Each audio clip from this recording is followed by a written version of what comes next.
Next question is, can social networking replace existing business processes? Well, I think if anything, you have to put in more process around it. And I think because a lot of times what happens is that, well, first off, just to clarify, social networking, if I haven't said it already, social networking will never replace face-to-face contact. Yeah. This is not something to replace that, and I would never suggest that. It's only to complement, to widen the net, if you will, for conversations and dialogue. You know, 'cause I think oftentimes people say, how can this replace what we're doing, even just right now? You know, and I'm not an advocate of that. In terms of replacing business process, you know, I don't think so. I think, you know, it may have some benefits in terms of, you know, product development and market research and listening.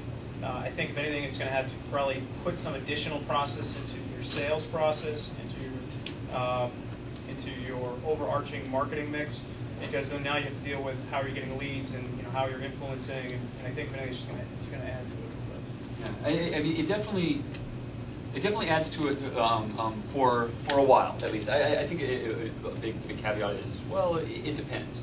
Obviously, you can never replace face-to-face communications. The vast majority of the meaning from a conversation comes from the nonverbal cues you get, the body language and stuff from, you know, being in front of someone. When I talk to realtors, you know, a lot of realtors say, you know, well, I just don't have time for this. I say, okay, well, you know, look at what you're doing. Maybe it's not in addition to your daily marketing practices. Maybe it can be a substitution for certain things. So all the stats that I see, for instance, just an example, say that no one starts their home search in the paper. Everyone starts it online, right? You know, 85% of home buyers start their search online. But sellers always want their home to be listed in the paper. It doesn't necessarily make sense. Okay, well, so look at the numbers. Maybe I can stop spending money on the newspaper and just go online where it's cheaper and there's better, you know, better ROI, you can track it better, things like that. So maybe instead of, you know, cold calling or something like that, you do more work online through social network sources, things like that. So it maybe initially it can't be a substitution, but I think down the road, if you're tracking where you're getting your leads from, and using some of these ROI tools, it could turn into a substitution for things that you might be doing already.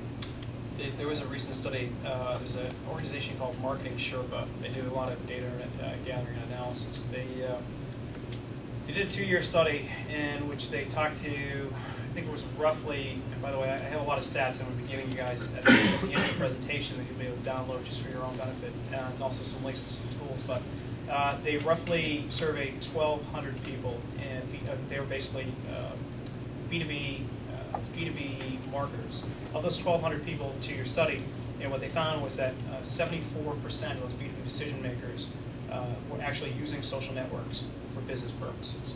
And then in the same organization also talked to about a little over 500 B2B marketers. In a 2-year span, they went from the first year, 15% of them were utilizing social media heavily within their marketing spend. That went up to 56% by the next year.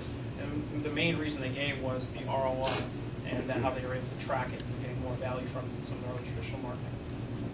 Excellent. So how should small businesses integrate social networking into their business process? In terms of their marketing, marketing plan.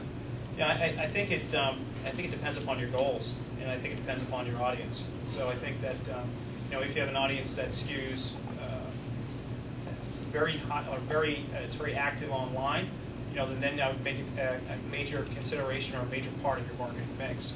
You know, there are companies where they sell a product or service where their customers just aren't as online. If I'm going to go buy a diamond, you know, for something that you know, am I going to go and trust a review, and, you know, I want to see that thing in person, and I want to get a referral. If I'm going to go invest $1 million in some type of make some type of financial commitment, you know, again, I'm going to want some face time, and probably not going to start my search online. So I guess I would go back to you and say, well, just understand what your strategy is, what your goals are, and understand where your customers are, then integrate it into your marketing mix. Yeah, definitely. I mean, so much of it too is just the integration of it. I mean, even if you're doing traditional, using traditional marketing tools, radio, TV, print, or what have you, try to, you know, give them that drive to action that still integrates with your social channels. You know, on a print marketing piece. You know, visit us on Facebook. You know, connect with us on Twitter. You know, drive them to those channels where, you know, then maybe you don't have to, you know, keep spending money eventually to reach those same people through a more expensive channel like print or something like that.